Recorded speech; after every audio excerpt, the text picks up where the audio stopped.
Pak, saya mau cerita Bapak Ibu sekalian, ini bagi pengalaman saja. Pengalaman macam-macam aneh-aneh selama 20 tahun ini jadi dokter, apalagi 15 tahun jadi dokter spesialis naturopati. Ya. Kemarin saya didatangi oleh seorang pasien ibu-ibu sakit diabetes. Tetapi yang membuat beliau datang ke klinik saya karena sudah banyak terjadi komplikasi. Salah satu komplikasi ini namanya gangren diabetik, Pak. Bapak Ibu tahu gangren diabetik itu apa? Luka, Pak. Ada luka membusuk. Jadi kalau ada di luar sana ada istilah diabetes basah ya. Sebetulnya itu bukan begitu cara pembedaan diabetes. Bukan tipe basah, tipe kering, itu tidak ada di dalam medis. Ya. Jadi ibu ini datang dengan kondisi yang sudah sangat lemah, Pak. Ya. Tubuhnya lemah, pakai kursi roda, kaki sebelah kanannya membusuk. Jadi waktu datang ke klinik saya itu jari kakinya sudah mulai copot satu-satu. Telapak kakinya bolong, membusuk, jarak 3 meter sudah tercium aroma tidak sedap. Datang di depan meja saya nangis-nangis. Dok, saya sudah pasrah. Sebentar lagi kaki saya mau diamputasi.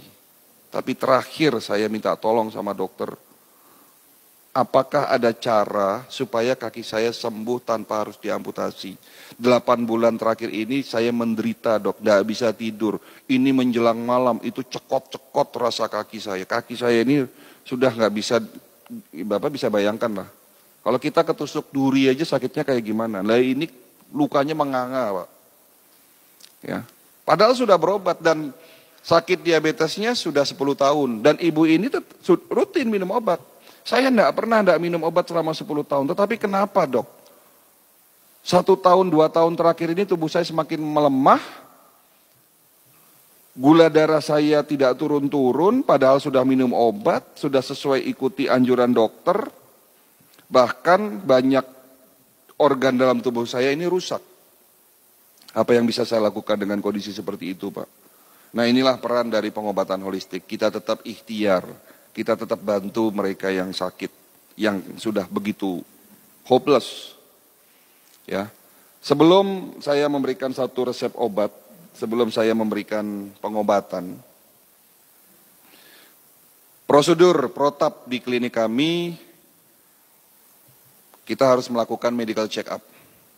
Tetapi berbeda dengan medical check up yang ada di rumah sakit, Bapak Ibu sekalian. Medical check up di klinik kami dengan konsep holistik. Dengan alat-alat yang ada di dalam bidang kedokteran holistik. Alat ini saya temukan waktu kami masih belajar di Beijing. Nama alatnya Human Resonance Magnetic Analyzer.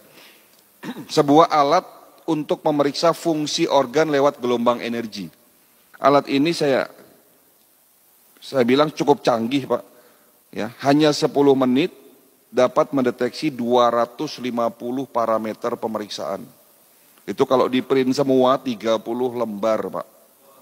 Dari ujung kepala sampai ujung kaki. Dengan alat ini saya melakukan pemeriksaan kepada ibu tadi dan hasilnya jantungnya membengkak, pankreasnya rusak, fungsi ginjalnya tinggal 40%, banyak pembuluh darah yang tersumbat, radikal bebasnya sangat tinggi. Jadi salah satu kelebihan dari alat ini mampu mendeteksi adanya radikal bebas. Ya. Dan ini semua terjadi akibat apa? Akibat gaya hidup beliau yang salah. Apa itu? Ada 3 yang saya simpulkan salah. Pertama, beliau suka tidur larut malam. Mereka yang kebiasaan tidur di atas jam 11 malam, tubuhnya akan lemah. Kenapa? Karena jam 11 sampai dengan jam 1 malam, di saat kita tidur pulas, ada bagian tubuh, ada organ tubuh yang namanya liver, hati, itu melakukan bersih-bersih, Pak. Detox istilahnya. Liver memiliki 500 fungsi. 500 fungsi, Pak. Jadi organ yang paling berat kerjanya adalah liver, Pak. Kalau jantung 1 fungsi, Pak. Mompa darah, selesai. Ginjal punya 2 fungsi, tetapi liver memiliki 500 fungsi. Dari salah satu fungsi itu ada yang namanya fungsi detoksifikasi. Apa itu? Membersihkan tubuh kita dari sisa-sisa metabolisme yang bisa berpotensi terjadinya oksidasi dan terbentuk radikal bebas. Kapan waktunya liver bersih-bersih? Jam 11 sampai dengan jam 1 malam di saat tidur pulas. Nah, kalau Bapak Ibu pada jam itu tidak tidur, apa yang terjadi? Liver tidak bisa melakukan tugasnya bersih-bersih, pada akhirnya metabolismenya terganggu. Karena apa?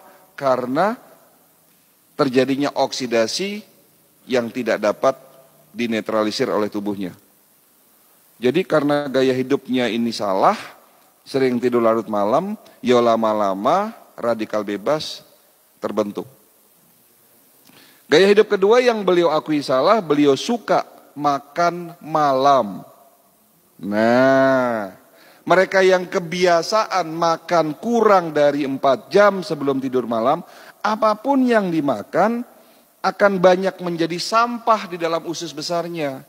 Jika sampah terlalu banyak di dalam usus besar kita, berpotensi terjadinya oksidasi. Cerita oksidasi lagi. Dan jika oksidasi ini tidak diimbangi dengan antioksidan dan tidak dapat dinetralisir oleh tubuhnya, terbentuk yang namanya radikal bebas. Kan begitu ceritanya. Jadi mudaratnya lebih banyak daripada manfaatnya makan malam itu. Jadi kalau ditanya, dok, kalau sekali-sekali kita hajatan boleh nggak makan malam? Ya boleh, nama juga sekali-sekali. Tapi kalau ini dijadikan kebiasaan setiap hari makan malam, ini jadi masalah. Jadi itu gaya hidup kedua yang beliau akui salah. Yang ketiga, beliau tidak suka minum air putih. Apa yang salah dengan tidak minum air putih? Hati-hati, Pak. Bangun tidur, kita harus minum 1 gelas air putih. Setelah sholat subuh, minum 1 gelas air putih. Karena air putih sebagai pembilas, penetralisir sampah di dalam tubuh kita. Jadi kesimpulan yang bisa kita dapatkan apa di sini? Tidak ada satupun penyakit bisa sembuh jika Bapak hanya mengandalkan obat. Karena sesungguhnya kita sakit akibat gaya hidup kita yang salah. Berarti langkah pertama, step pertama sebelum tanya obat, sebelum Bapak minum obat, ya rubah dulu gaya hidup yang salah.